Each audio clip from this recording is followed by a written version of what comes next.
स्वागत है आप सभी का। आपके साथ मैं हूं स्वप्निल।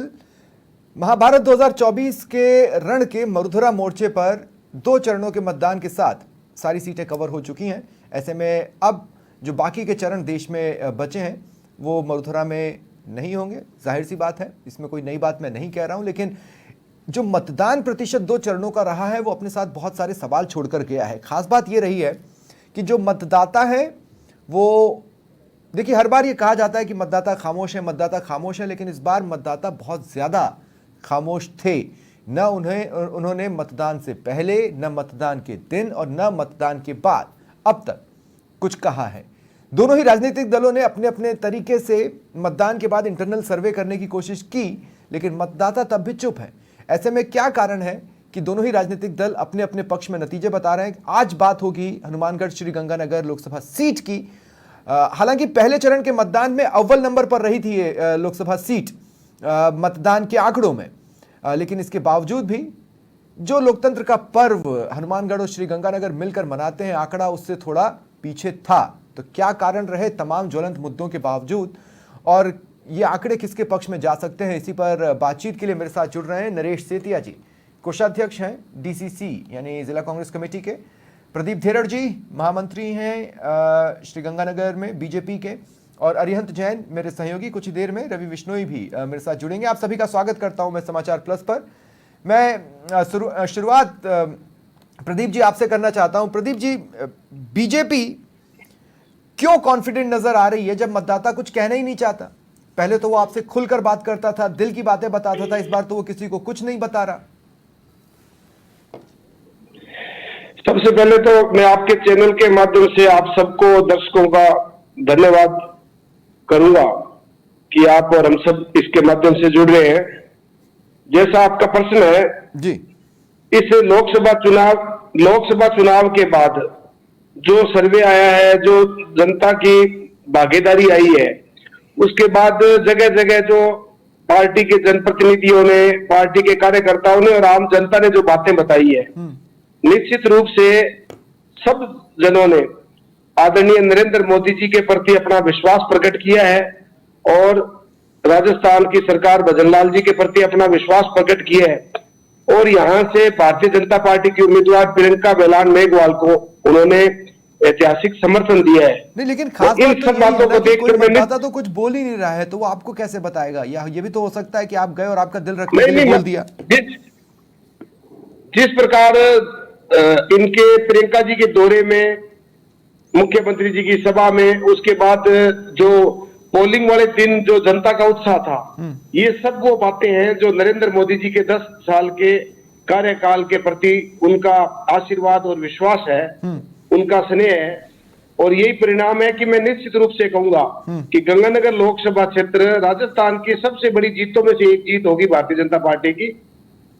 जो जनप्रतिनिधियों ने मेहनत की है, विशेष करके जो कार्यकर्ताओं ने बूथ मैनेजमेंट जो भारतीय जनता पार्टी का था उसको देख के, अगर वो था तो मतदान प्रतिशत को तो बढ़ना चाहिए था। अगर वो था तो मतदान प्रतिशत को तो बढ़ना चाहिए था। मुझे लगता है बूथ मैनेजमेंट में कोई ना कोई तो कमी रही है, इसीलिए मतदाताओं को आप ही के लोग जो उन्हें अपना कहते हैं वो पोलिंग बूथों तक नहीं ला पाए। लेकिन नरेश सेतिया जी को भी मैं डिबेट में शामिल करना चाहता हूं। नरेश सेतिया जी, मेरा भी आपसे ये सवाल है, जब मतदाता चुप है तो आपको अलग से क्या बता रहा है? को पैनलिस्ट प्रदीप जी को और चैनल के सभी पदाधिकारियों को और आमजन जो इस दर्शक जुड़े हुए हैं हमारे साथ में, उन सभी को मेरा प्रणाम। आपका सवाल बहुत ही वाजिब है। आपने पूछा कि जनता बोल नहीं रही है। जनता वही चुप है जो डायलेमा में थे, जो असमंजस में थे, वो चुप हैं। भारतीय जनता पार्टी के कार्यकर्ता इस बार बिल्कुल नहीं निकल के आए। जो इन्होंने पन्ना प्रमुख और आदि कितने सारे नाम दे रखे थे, इस बार वहां शून्य छाया रहा। इनके जो टेबल लगे हुए थे वो भी शून्य पड़े हुए थे। पार्टी के प्रति जनता का बहुत उत्साह चुनाव के दिन नजर आया। 9% की कम वोटिंग होना जो सत्ता पक्ष के खिलाफ जाता है। अगर सत्ता पक्ष का लहर होती या कोई बात होती तो उनका वोट परसेंटेज ज्यादा जाना चाहिए था। ये सत्ता को फेवर करने के लिए परसेंटेज जब भी जाती है ज्यादा, वो सत्ता के फेवर होती है। लेकिन जब वोट प्रतिशत कम होती है, ऐसा नहीं है, ऐसा नहीं है। पहले नहीं, टेक्निकली आप थोड़ा सा गलत हैं, और मैं आपको बताता हूं कैसे आप गलत हैं। क्योंकि जब 2014 में वोटिंग परसेंटेज बढ़ा था, तब सत्ता परिवर्तन के लिए बढ़ा था। 2019 में सत्ता बचाने के लिए बढ़ा था, और इसी तरह के कई एग्जाम्पल आपको कई राज्यों में मिल जाएंगे। लेकिन नरेश जी, आपने एक शब्द का इस्तेमाल किया, असमंजस में। मैं ये कह रहा हूं कि अगर लोग सत्ता से परेशान थे और उन्हें आप में अपना तारणहार दिख रहा था, तो फिर वो असमंजस में क्यों थे? उनको तो असमंजस में होना ही नहीं चाहिए था, उन्हें तो ठोस निर्णय लेकर निकलना चाहिए था, लोग निकले ही नहीं। आप असमंजस को गलत दिशा में ले जा रहे हैं। मैंने असमंजस इन लोगों का कहा है जो इनके टर्न अप नहीं हुए वोट, इनके जो सुनने पड़े रहे।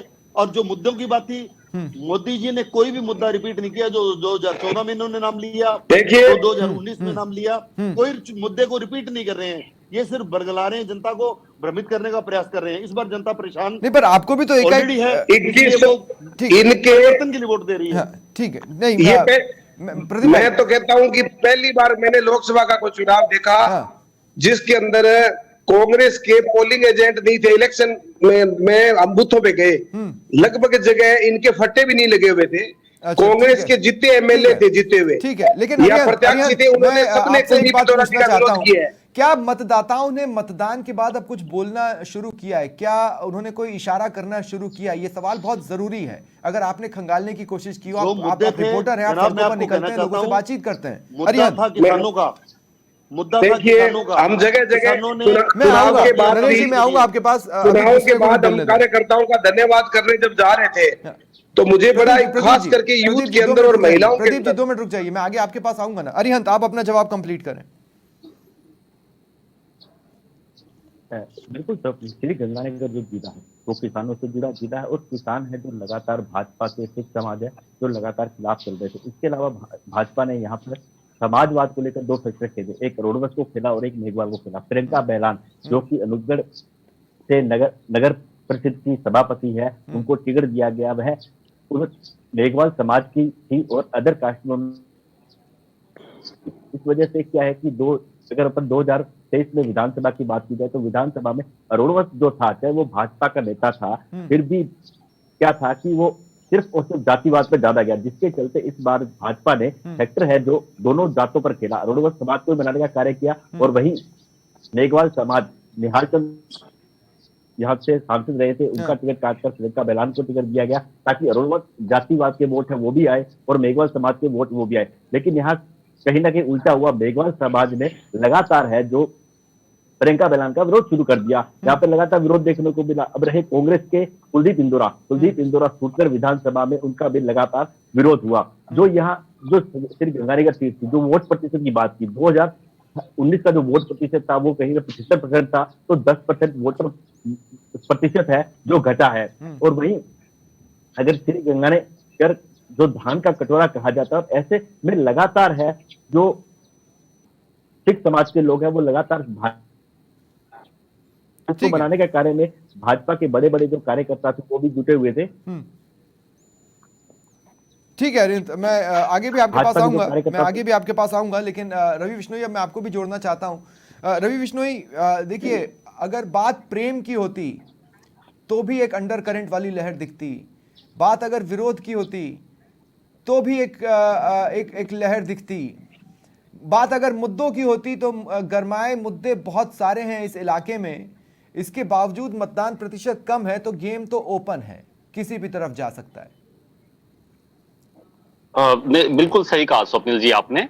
मतदान प्रतिशत कम रहा, और उस श्रीगंगानगर हनुमानगढ़ सीट पर मतदान प्रतिशत कम रहा। हालांकि मतदान प्रतिशत प्रथम चरण में लगभग जहां भी चुनाव हुए वहां पिछली बार की अपेक्षा कम ही रहा। ट्रेंड ऐसा श्रीगंगानगर हनुमानगढ़ ने भी फॉलो किया, परंतु यहाँ का मतदान प्रतिशत कम होना अपने आप में कई सवाल खड़े करता है। उसकी वजह सीधी सी है कि श्रीगंगानगर हनुमानगढ़ के जो मतदाता हैं, चाहे वो पंचायत में मतदान करें, चाहे वो विधानसभा में मतदान करें, चाहे वो लोकसभा में मतदान करें, वो ट्रेंड के विपरीत मतदान करते हैं। आप चाहे इनको विधानसभा चुनाव में देख सकते हैं, पुराने वक्त में अगर देखें तो भैरव सिंह शेखावत को शिकस्त देने वाले श्रीगंगानगर के ही मतदाता थे। अगर अब इस 2023 में विधानसभा चुनाव की बात करें तो बीजेपी ने समूचे राजस्थान में सीटें जीत ली, परंतु श्रीगंगानगर जिले में, हनुमानगढ़ जिले में सीटें बीजेपी को उतनी नहीं मिल पाई जितना ये लोग दावा कर रहे थे।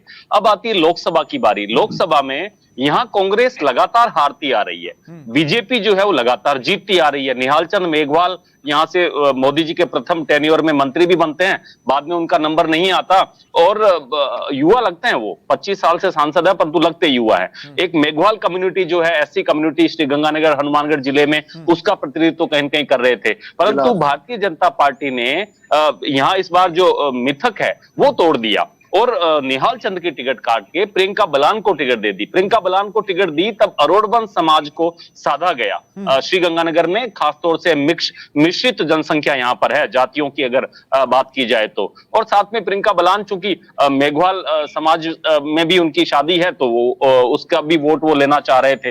ये बात तो हुई चुनाव से, मतदान से पहले की रणनीतियों की, उसमें कहीं न कहीं भाजपा को एज था, परंतु मतदान जैसे नजदीक आया वैसे भारतीय जनता पार्टी पर जो कैंडिडेट हैं प्रियंका बलान, उन पर बाहरी होने का आरोप लगा। दरअसल उनका जो निवास है, उनके जो ससुराल पक्ष के लोग हैं वो अनूपगढ़ में राजनीति करते हैं, और अनूपगढ़ जो है वो बीकानेर विधान लोकसभा क्षेत्र में आता है, तो उन पर बाहरी होने का आरोप लगा।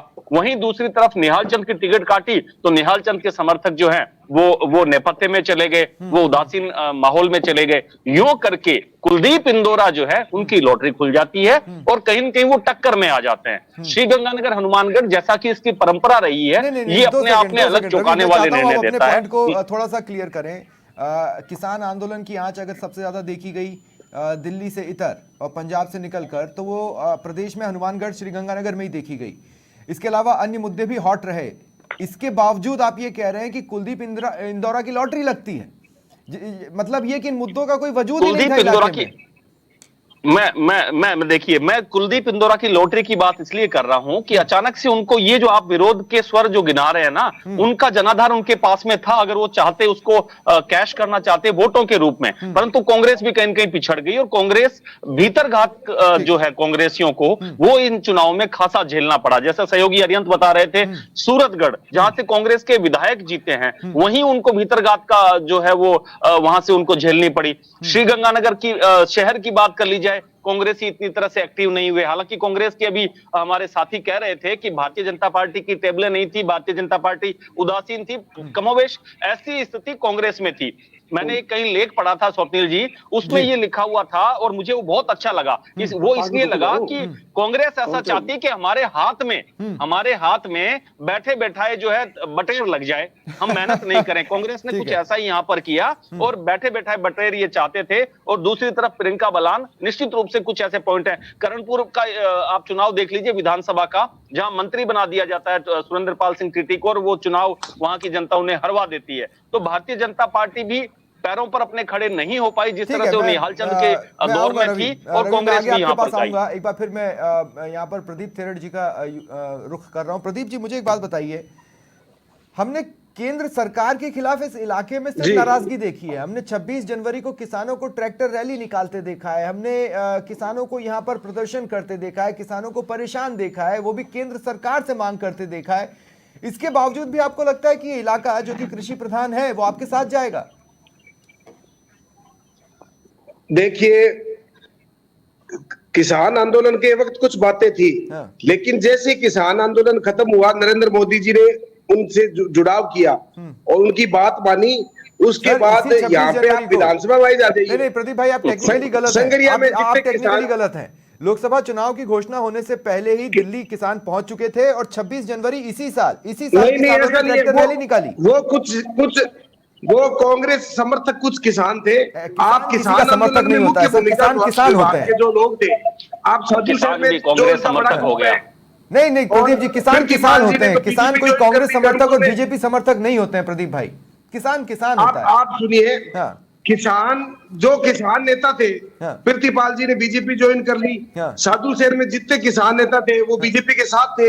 संगरिया में हमारा बहुत बड़ा किसान आंदोलन का जो लोग थे वो इस समय बीजेपी को समर्थन कर रहे थे। पर सवाल ये नहीं है प्रदीप जी, सवाल ये नहीं है। सवाल ये है कि क्या आपने इसी साल 26 जनवरी को इलाके के किसानों को इसी इलाके में ट्रैक्टर रैली निकालते नहीं देखा?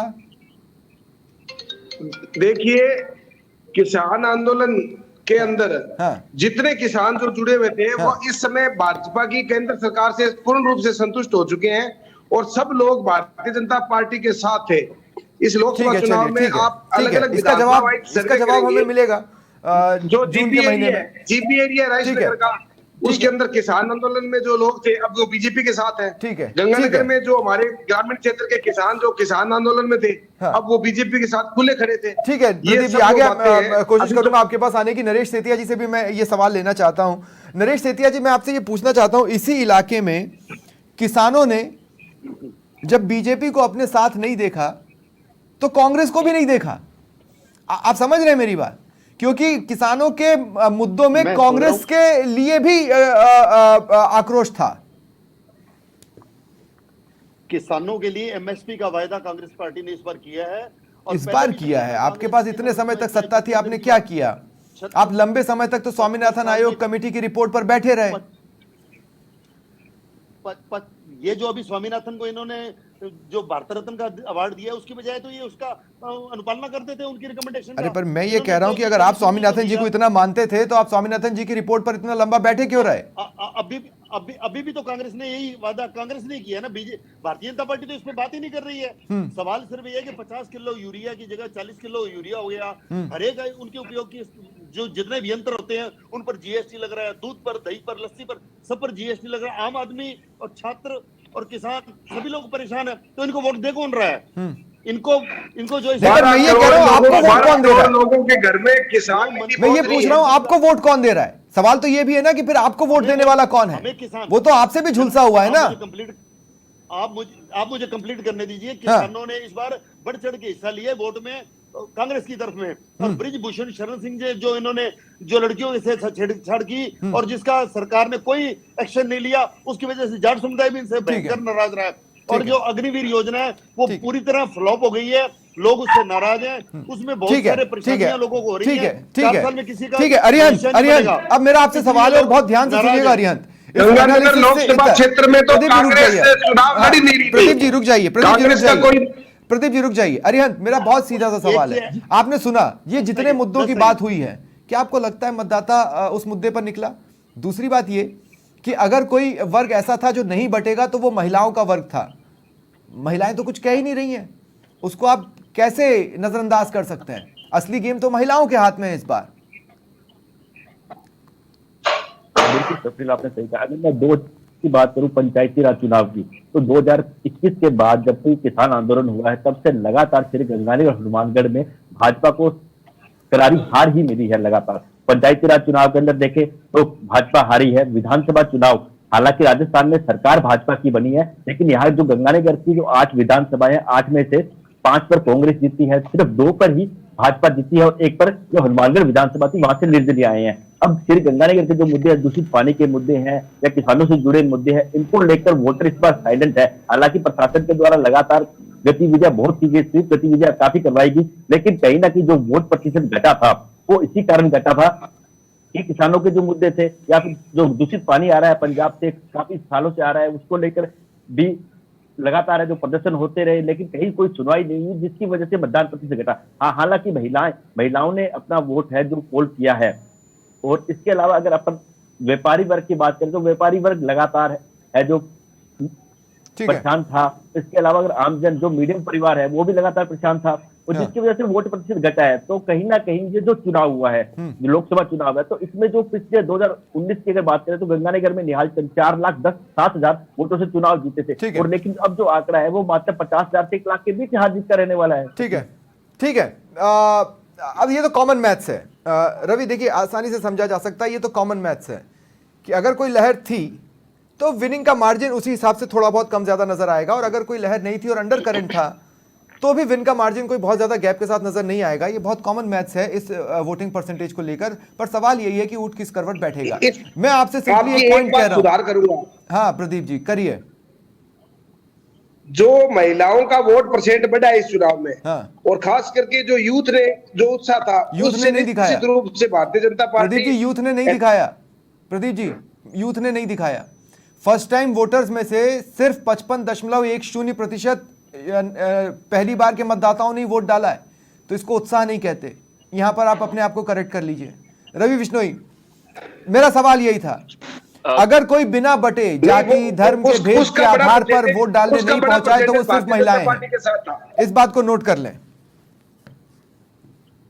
बिल्कुल स्वप्निल जी, चर्चा है धरातल पर भी है कि ना तो कोई लहर है और ना ही कोई अंडर करंट है, क्योंकि मतदाता ने खुलकर इस बार अपने विचार जो है व्यक्त नहीं किए हैं। और खासतौर से अगर आप मतदान ज्यादा किया तो महिलाओं ने भी इस बार जो है अब वोट देने से पहले और वोट देने के बाद खामोशी ही रखी है। अब ये कमोबेश स्थिति सभी जगह है, परंतु श्रीगंगानगर हनुमानगढ़ में अगर हम चर्चा कर रहे हैं, लौट कर वापस आते हैं तो हमें यहाँ किसान और किसानी से जुड़ी हुई समस्याओं को नजरअंदाज नहीं करना चाहिए। और मैं आपको फिर इस क्लोजिंग कमेंट में ये कह सकता हूं कि किसान और किसानी से जुड़ी हुई जो समस्याएं, इस धान का कटोरा जिसे हम कहते ही है, धान का कटोरा, बाकी यहाँ समस्याएं का अंबार है और उस अंबार को ना तो कांग्रेस गवर्नमेंट, पिछली गवर्नमेंट दूर कर पाई और ना ही पिछले 10 साल से मोदी जी दूर कर पाए। एक परसेप्शन ऐसा बन गया है किसान कौम में, वो किसी पार्टी की नहीं है। हालांकि कुछ देर पहले भाजपा के साथी कह रहे थे वो कांग्रेस के समर्थक किसान है या भाजपा के समर्थक किसान है, यहाँ माकपा का भी एक वजूद है। ये किसानों में ऐसा नहीं है। ये तो मैंने देखा है, यहाँ बहुत बारीकी से, तसल्ली से देखा है कि किसान अगर उनका मुद्दे पर कोई बात करना चाहेंगे तो अगर वो विचारधारा से भले ही भाजपा से संपर्क रखते हो, परंतु किसानी के मुद्दे पर वो यहाँ धरना प्रदर्शन करते हुए देर नहीं लगाते। यही स्थिति जो आप जो सवाल कर रहे हैं, बिल्कुल सही आपने फरमाया कि ना तो अंडर करंट और ना ही मोदी लहर। और उस स्थिति में मुझे ऐसा लगता है कि श्रीगंगानगर हनुमानगढ़ के जो आधिक्य जो है वो किसानों का है, किसानों से जुड़ी हुई काम काजों का है, और वो कहीं न कहीं इस बार चुपचाप रहते हुए अपने वोट को जो है वो कास्ट कर चुके हैं। बहुत बहुत शुक्रिया, बहुत बहुत शुक्रिया आप सभी का मेरे साथ जुड़ने के लिए। फिलहाल इतना ही, नमस्कार।